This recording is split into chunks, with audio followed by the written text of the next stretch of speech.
Oh, okay. So, it's cold outside,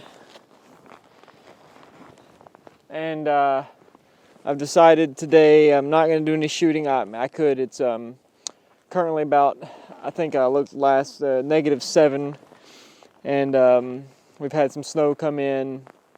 This cold front's come pretty much across the country, so most of you all probably experienced it, or several of you all are. And I want to talk about how dangerous cold weather like this can be and what you need to probably do to be making sure you're prepared for it. So, one of the main things is your clothing and how you layer it. I'm currently wearing Gore-Tex. This was issued to me in the military, and this is probably my favorite outside layer for most cold conditions because it cuts down the wind really well. It is an old school uniform, so it's I can tell you this, I have seen some of the coldest weather I would ever want to in my life, and I endured it for quite a long time, so I am very well versed in how shitty the cold is and what you need to do to be inside, out in the cold. The temperatures where I was based would be, the worst we saw was wind chills of -70, and it was absolutely unimaginable. Your eyelids would freeze shut, and my contacts froze out of my eyes one time. I mean, it's quite impressive on how crazy that cold weather is. So I've been there, done that. I have a little bit of knowledge on what you should be doing for layering, and let's just jump into it from head to toe. So I'm wearing my mask that I'm always wearing. You always want to have some sort of covering on your face and your head. Your head releases a lot of heat.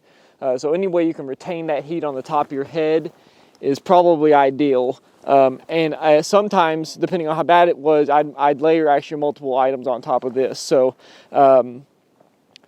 that's pretty real critical. Your skin, wearing goggles or anything like that, exposing as little skin as you possibly can to the cold, because that wind, it will, it can give you frostbite pretty quickly and really harm your skin very easily, especially when you get to the natural low negatives, and then you can hear the wind blowing, but I'm kind of in trees right now, so it's not so bad. But if I was out where it was just blowing in my face, I would probably be wearing goggles because it would probably be pretty bad for me. And then once you get down to the top, you really need to go down to a base layer. So I usually wear synthetic base layers. A lot of people like wool and things like that. You definitely stay away from cotton at all costs. You do not want cotton. So I've stuck with a synthetic layer of base layer for a long time. It's always worked really well for me. Different brands. I've had just the regular military issue ones, which I can't even tell you what brand they are now. But I've had Under Armour. They've been pretty fantastic on some of their really good cold weather base layers.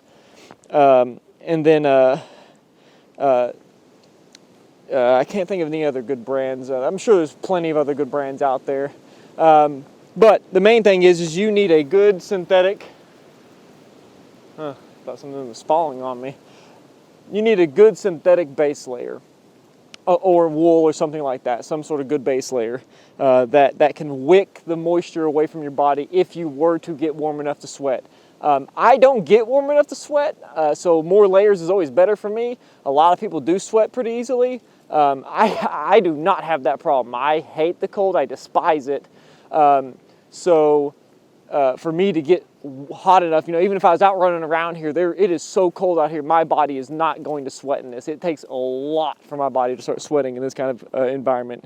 So you got your base layer. Your secondary layer, I normally wear just like the same top I usually wear, just like a fleece top, some sort of thing like that, some sort of pants. Not really a lot of pant styles you can get that are really different from a lot of others. Basically you just need another layer on top of your base layer there. And then, as you see, my final layer for just around this temperature is a Gore-Tex layer. I know a lot of people out there don't like Gore-Tex. A lot of people out there think that it's not as breathable. I want something that if it's to rain, it can shed that rain pretty well. And it can also keep me insulated from the wind. So I only have 3 layers on currently, and that's about typical. Depending upon how bad it is, I have another set that I can go in between my base layer and my next layer. I don't know what it's called. It's called, I called it in the military, we called it Chinese underwear. It's a greenish colored top or bottom that has like a diamond pattern on it. I can probably try and get an image of it for the video or whatever, but that's probably my next go-to if it starts dropping into like the negative teens to 20s. And then once you start getting past that, it doesn't matter. To be honest, you just start stacking layers on because it's pure shit at that point.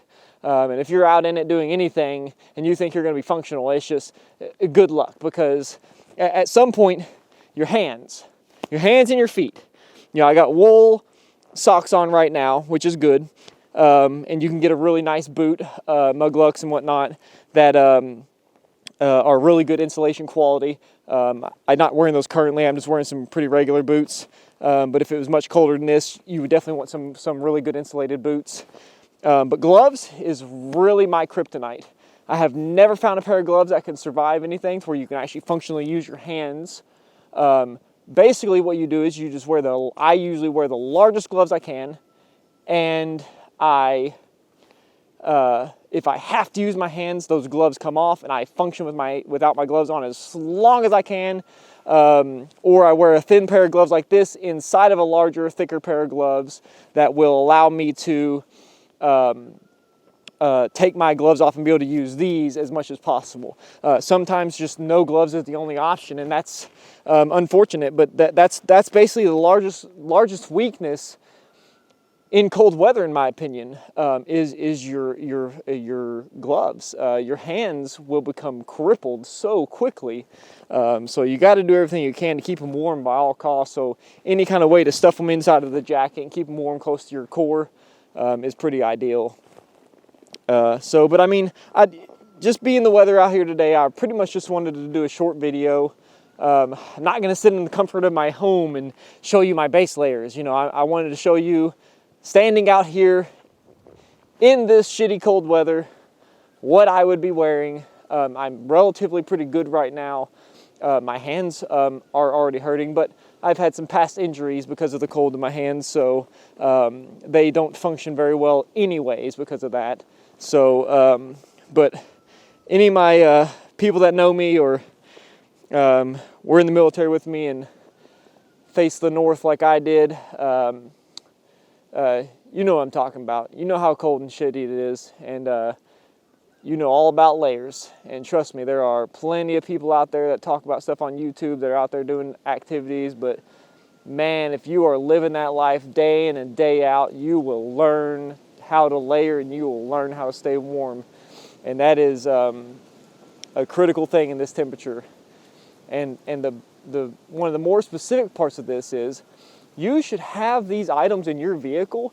If you were to break down on the side of the road right now and run out of gas, you would be in a world of hurt if you did not have some sort of layer, some sort of blanket, some sort of something that you could be having over you to endure this cold, because it'll kill you. This kind of stuff is what kills people when they're unprepared. So you need to be thinking about having a bag that's packed with extra things, because I mean, if you gotta get some base layers on and you're not wearing them because you're going to work or whatever, and you gotta get naked in your vehicle and get some base layers on and get back into your regular clothes, then by God, that's what you gotta do. So you know, make sure you watch it out for yourself, and if these kind of weather's events come up and they're on the radar and you have some sort of forewarning, be prepared. Put it in a bag. Put the clothing in a bag. And that wind is cold, and you know, be ready to survive in that situation if you have to, because it's it is, a lot of people don't like the hot, but man, the cold will kill you so fast. It'll put you to sleep and you'll just never wake back up again. So everybody be careful out there. Check out some stuff on base layers, Google them, look at some more things. If you don't have any, I strongly suggest that you look in getting some. If you really, really need help with finding some base layers, you're more than welcome to comment and ask me any questions of what I currently have or whatever, and I can try and track down and send any links to you as I possibly can. But I just wanted to do this short video and let you all know what I do, and you all be safe out there. Have a good holiday, Merry Christmas, and a Happy New Year.